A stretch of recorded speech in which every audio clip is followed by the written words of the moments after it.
ಈ ಹೊತ್ತಿನ ಬಿಗ್ ಬ್ರೇಕಿಂಗ್ನಲ್ಲಿ ಮೊದಲ ಸ್ಟೋರಿ. ಬೆಳಗಾವಿಯ ಗಡಿಯಲ್ಲಿ ಅತಿ ದೊಡ್ಡ ದರೋಡೆ ಪ್ರಕರಣ, ದೇಶದಲ್ಲೇ ಅತಿ ದೊಡ್ಡ ಪ್ರಕರಣ ಅಂತ ಕರೆಸಿಕೊಳ್ಳುವಂತಹ ವಿಚಾರ ತಡವಾಗಿ ಬೆಳಕಿಗೆ ಬಂದಿದೆ. ರಾಬರಿ ಆಗಿದ್ದು ಬೆಳಗಾವಿಯ ಗಡಿಯಲ್ಲಿ 400 ಕೋಟಿ ರೂಪಾಯಿ ಹಣ ಇದ್ದಂತಹ 2 ಲಾರಿಗಳು ನಾಪತ್ತೆಯಾಯಿತು. ಅದೆಲ್ಲವೂ ಕೂಡ ಈ ಅಮಾನ್ಯ ಅಂದರೆ ಹಳೆ ನೋಟುಗಳು, ಬ್ಯಾನ್ ಆದ ನೋಟುಗಳು. ಗೋವಾದಿಂದ ಮಹಾರಾಷ್ಟ್ರಕ್ಕೆ ಹೋಗಬೇಕಾದ್ರೆ 2 ಕಂಟೈನರ್ಗಳಲ್ಲಿ 400 ಕೋಟಿಯನ್ನು ಸಾಗಾಟ ಮಾಡಬೇಕಾದ್ರೆ ಬೆಳಗಾವಿಯ ಗಡಿಯಲ್ಲಿ 2 ಟ್ರಕ್ಗಳು ನಾಪತ್ತೆಯಾಗುತ್ತೆ. ಅದು ರದ್ದಾಗಿರುವ 400 ಕೋಟಿ ರೂಪಾಯಿ ಹಣ 2 ಕಂಟೈನರ್ನಲ್ಲಿ ಸಾಗ್ತಾ ಇದ್ದದ್ದು. 3 ರಾಜ್ಯಗಳ ಗಡಿಯಲ್ಲಿ ಬರುವಂಥ ಚೊರ್ಲಾಘಾಟ್ನಲ್ಲಿ ನಡೆದಿರೋ ಘಟನೆ ಇದು. ಯಾವಾಗ ಅಂತಂದರೆ 2025 ಅಕ್ಟೋಬರ್ 16ನೇ ತಾರೀಕಾಗಿದ್ದು. ಇದು ಮೆಗಾ ದರೋಡೆ ಬೆಳಕಿಗೆ ಬಂದಿದೆ. ಈ ಅಮಾನ್ಯವಾದಂಥ 400 ಕೋಟಿ ರೂಪಾಯಿ ಹಣ ಸಾಗಾಟ ಮಾಡಿದ್ರಿಂದ ಏನು ಯೂಸು ಅಂತ ನೀವು ಅನ್ಬೋದು. ಆ 400 ಕೋಟಿ ಹಣದಲ್ಲಿ ಮಹಾರಾಷ್ಟ್ರದ ಸ್ಥಳೀಯ ಸಂಸ್ಥೆಯ ಚುನಾವಣೆಗೆ ಬಳಸ್ಕೊಳ್ಳಲಾಗ್ತಾ ಇತ್ತು ಅಂತ.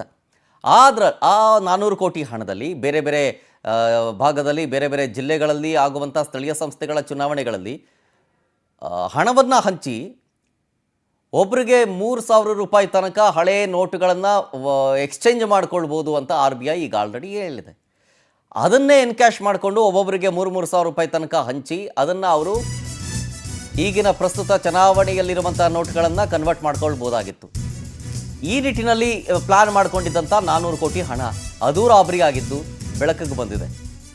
ಮಹಾರಾಷ್ಟ್ರದ ರಿಯಲ್ ಎಸ್ಟೇಟ್ ಉದ್ಯಮಿ ಕಿಶೋರ್ ಶೇಟ್ಗೆ ಸೇರಿದಂಥ ಹಣ ಅಂತ ಹೇಳಲಾಗ್ತಾ ಇದೆ. ಈ ಕಂಟೈನರ್ ರಾಬರಿ ಆದಮೇಲೆ ತನ್ನ ಸ್ನೇಹಿತ ಸಂದೀಪ್ ಪಾಟೀಲ್ನ ಕಿಡ್ನ್ಯಾಪ್ ಮಾಡಿ ಗನ್ ಪಾಯಿಂಟ್ ಇಟ್ಕೊಂಡು ಕಿಶನ್ ಶೇಟ್ ಸಹಚರರು ಹೆದರಿಸಿರ್ತಾರೆ ಸಂದೀಪ್ಗೆ. ನೀನೇ ಅಪಹರಿಸಿದೀಯಾ ಅಷ್ಟು ದುಡ್ಡನ್ನು, ಎಲ್ಲಿದೆ ಹೇಳು, ಎಲ್ಲಿಟ್ಟಿದೆಯಾ 400 ಕೋಟಿ ಹೇಳು ಅಂತ ಸುಮಾರು 1.5 ತಿಂಗಳು ಒತ್ತೆಯಾಳಗಿಟ್ಕೊಂಡು ಚಿತ್ರಹಿಂಸೆಯನ್ನು ಕೊಡ್ತಾಯಿದ್ರು. ನೀನೇ ಹಣವನ್ನು ಎಗರಿಸಿರೋದು, 400 ಕೋಟಿ ಕೊಡಬೇಕು ನನಗೆ, ಇಲ್ಲ ಅಂತಂದರೆ ನಿನ್ನ ಸಾಯಿಸ್ಬಿಡ್ತೀನಿ ಅಂತ ಧಮಕಿ ಬೇರೆ ಹಾಕಿದ್ರಂತೆ. ಕಿಡ್ನ್ಯಾಪ್ ಆಗಿದ್ದ ಸಂದರ್ಭದಲ್ಲಿ ಹಂಗೋ ಹಿಂಗೋ ಎಸ್ಕೇಪ್ ಹಾಕಿ ನಾಸಿಕ್ ಠಾಣೆಗೆ ಹೋಗಿ ಕಂಪ್ಲೇಂಟ್ ಕೊಡ್ತಾರೆ. ಅವ್ರು ಯಾವುದೋ 400 ಕೋಟಿ ಹಣ ವಾಹನವನ್ನು ಅಪಹರಿಸಿದಿರಿ, ದುಡ್ಡು ಕೊಡು ನನಗೆ 400 ಕೋಟಿ ರೂಪಾಯಿ ಅಂತೇಳಿ ಚಿತ್ರಹಿಂಸೆ ಕೊಟ್ಟಿದ್ದಾರೆ ನನಗೆ ಯಾವುದು ಕೂಡ ಗೊತ್ತಿಲ್ಲ ಅಂಥೇಳಿ ಇದೇ ಸಂದೀಪ್ ಪಾಟೀಲ್ ಕಂಪ್ಲೇಂಟ್ ಕೊಟ್ಟಿರ್ತಾರೆ. ಆ ಕಂಪ್ಲೇಂಟ್ ಆಧಾರದ ಮೇಲೆ ಇಬ್ಬರಿಗೆ ತಲಾಶ್ ನಡೆಸಲಾಗ್ತಾ ಇದೆ, ಜೊತೆಗೆ 4 ಅರೆಸ್ಟ್ ಕೂಡ ಮಾಡಲಾಗಿದೆ ಅನ್ನೋ ವರದಿಯಾಗಿದೆ. जय शिवराय, जय भीम. मी संदीप पाटील नाशिकवरून बोलतोय. आज एका मोठ्या रॉबरीचा खुलासा करतोय. कर्नाटकमध्ये चोरला घाटामध्ये 400 करोडची झालेली एक मोठी रॉबरी. 16 ऑक्टोबर रोजी चोरला घाटामध्ये रात्रीच्या वेळेस 2 कंटेनरमध्ये 400 करोड रुपये जे गोव्यातून कर्नाटक मार्गे बालाजी ट्रस्टला जात असताना चोरला घाटात रात्रीच्या वेळेस लुटले गेले. त्यामध्ये 2,000च्या जुन्या नोटा होत्या. ते ज्या आरोपींनी लुटले त्या आरोपींनी लुटल्यानंतर त्या आरोपी त्या नोटांचा मूळ मालक म्हणजे ठाण्यातील एक मोठा बिल्डर किशोर सावळा.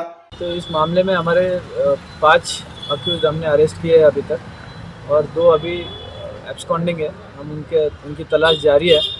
जैसे ही सब लोग हमारे कस्टडी में आते हैं और हम पूरा इन्वेस्टिगेशन करते हैं तो ऑफिशियली हम आपको बता देंगे कि इसमें पूरे मैटर में. ಈಗ ಆಲ್ರೆಡಿ ಈ ಕೇಸಿನ ವಿಚಾರ ಸಂಬಂಧ ಪೊಲೀಸರು 4 ಜನನ ಅರೆಸ್ಟ್ ಮಾಡಿದ್ದಾರೆ. ಮಹಾರಾಷ್ಟ್ರ ರಿಯಲ್ ಎಸ್ಟೇಟ್ ಉದ್ಯಮಿ ಕಿಶೋರ್ ಶೇಟ್ಗೂ ಸೇರಿದಂತಹ ಹಣ ಅಂತ ಹೇಳಲಾಗ್ತಾ ಇರೋದು. ಪ್ರಮುಖ ಆರೋಪಿ ಬಿಲ್ಡರ್ ಕಿಶೋರ್ ಶೇಟ್ ಮೇಲೇನೆ ಅನುಮಾನ ಇದೆ. ಕಂಟೈನರ್ ಹುಡುಕಾಟಕ್ಕಿಳಿದಿದ್ದಾರೆ ಈಗ ಕರ್ನಾಟಕ, ಮಹಾರಾಷ್ಟ್ರ, ಗೋವಾ ಪೊಲೀಸರು. ಈ ಪ್ರಕರಣವನ್ನು ಮಹಾರಾಷ್ಟ್ರ ಸಿಎಂ ದೇವೇಂದ್ರ ಫಡ್ನವೀಸ್ ಬಹಳ ಗಂಭೀರವಾಗಿ ತೆಗೆದುಕೊಂಡಿದ್ದಾರೆ. ಇದೇ ಸಂಬಂಧ SITಯನ್ನು ಕೂಡ ರಚನೆ ಮಾಡಲಾಗಿದೆ. ಸೊ ಮಹಾರಾಷ್ಟ್ರ ಪೊಲೀಸರಿಂದ ಬೆಳಗಾವಿ SPಗೆ ಒಂದು ಪತ್ರವನ್ನು ಬರೆಯಲಾಗಿದೆ ಸಹಕಾರವನ್ನು ಕೋರಿ. ಮಹಾರಾಷ್ಟ್ರ ಪೊಲೀಸರ ತನಿಖೆಗೆ ಸಹಕಾರವನ್ನು ಕೊಡಿ ಅಂತೇಳಿ ಪತ್ರದ ಮೂಲಕ ಮನವಿಯನ್ನು ಮಾಡಿಕೊಳ್ಳಲಾಗಿದೆ. ಮಹಾರಾಷ್ಟ್ರದಲ್ಲಿ ನಡೆದಂತಹ ಸ್ಥಳೀಯ ಸಂಸ್ಥೆ ಚುನಾವಣೆಗೆ ಈ ಹಣವನ್ನು ಬಳಕೆ ಮಾಡಿಕೊಳ್ಳೋದಕ್ಕೆ ಮುಂದಾಗಿದ್ದರು ಅನ್ನುವಂಥ ವಿಚಾರ.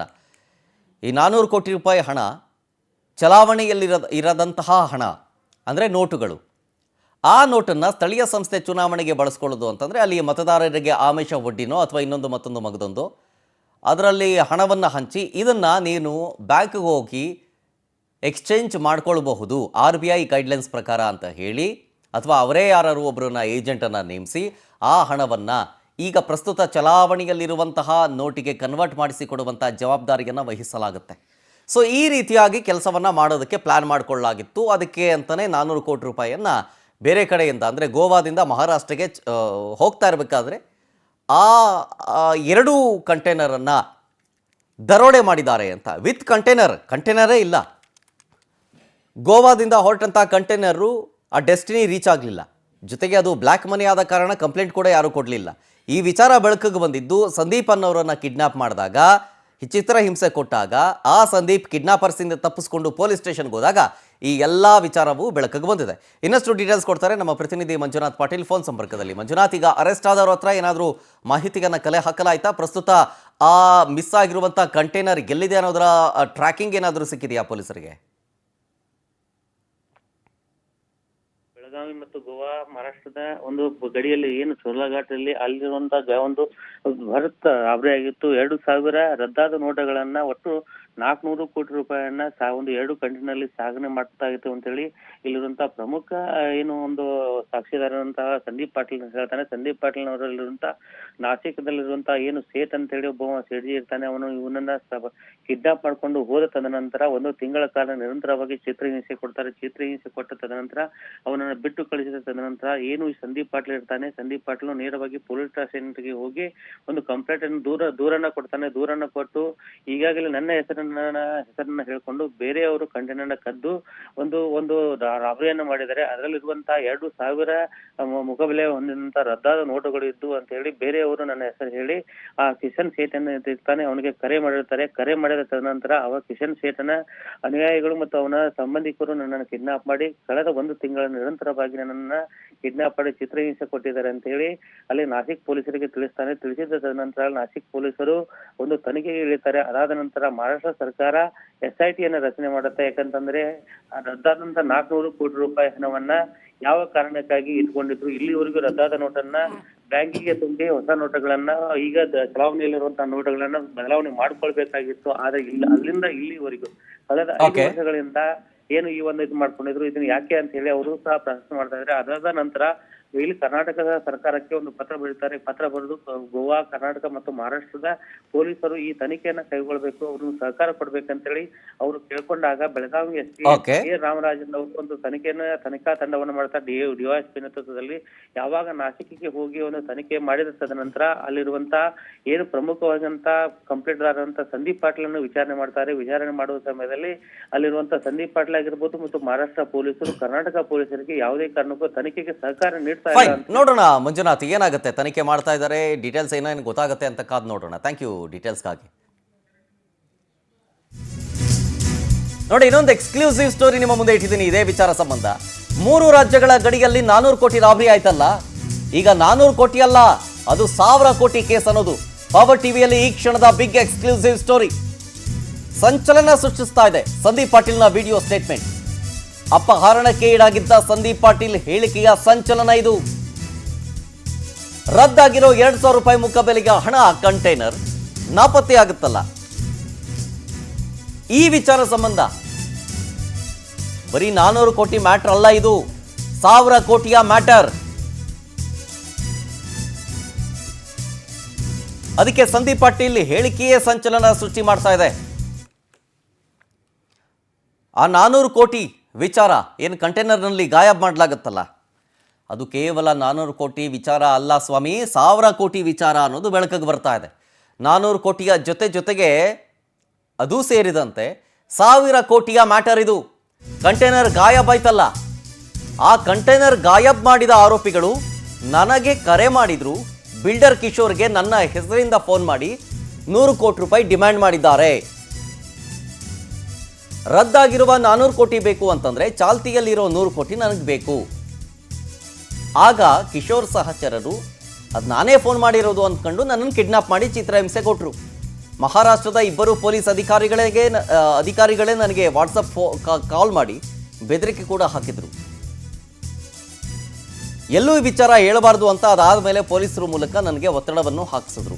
ಆಗ ನಾನು ಪೊಲೀಸ್ ಠಾಣೆಯಲ್ಲಿ ದೂರನ್ನು ದಾಖಲಿಸ್ಬಿಟ್ಟಿದ್ದೆ ಆಲ್ರೆಡಿ ಅಂತ ಸಂದೀಪ್ ಹೇಳಿರೋದು. ನನ್ನ ಜೀವಕ್ಕೇನೇ ಆದರೂ ಆ ಬಿಲ್ಡರ್ ಕಿಶೋರ್ ಹೊಣೆಗಾರ. ಮಹಾರಾಷ್ಟ್ರ CM ದೇವೇಂದ್ರ ಫಡ್ನವೀಸ್ಗೆ ರಕ್ಷಣೆ ಕೇಳಿರೋದು ಸಂದೀಪ್ ಪಾಟೀಲ್ ಆ ವಿಡಿಯೋದಲ್ಲಿ. ಮೊದಲಿಗೆ 400 ಕೋಟಿ ರೂಪಾಯಿ ವಿಚಾರ. ಜೈ ಭೀಮ್. अदाद्मेಲೆ 100 कोटी मी रुपये संदीप पाटील नाशिकवरून बोलतोय. आज एका मोठ्या रॉबरीचा खुलासा करतोय. कर्नाटकमध्ये चोरला घाटामध्ये 400 करोडची झालेली एक मोठी रॉबरी. 16 ऑक्टोबर रोजी चोरला घाटामध्ये रात्रीच्या वेळेस 2 कंटेनरमध्ये 400 करोड रुपये जे गोव्यातून कर्नाटक मार्गे बालाजी ट्रस्टला जात असताना चोरला घाटात रात्रीच्या वेळेस लुटले गेले. त्यामध्ये 2000च्या जुन्या नोटा होत्या. ते ज्या आरोपींनी लुटले त्या आरोपींनी लुटल्यानंतर त्या आरोपी त्या नोटांचा मूळ मालक म्हणजे ठाण्यातील एक मोठा बिल्डर किशोर सावळा, ते 400 करोड रुपये त्यांचे होते. त्या आरोपी त्यांनी दुसऱ्या दिवशी त्या किशोर सावळ्यांना व्हॉट्सअप कॉल करत ते 400 करोडच्या बदल्यात नवीन नोटा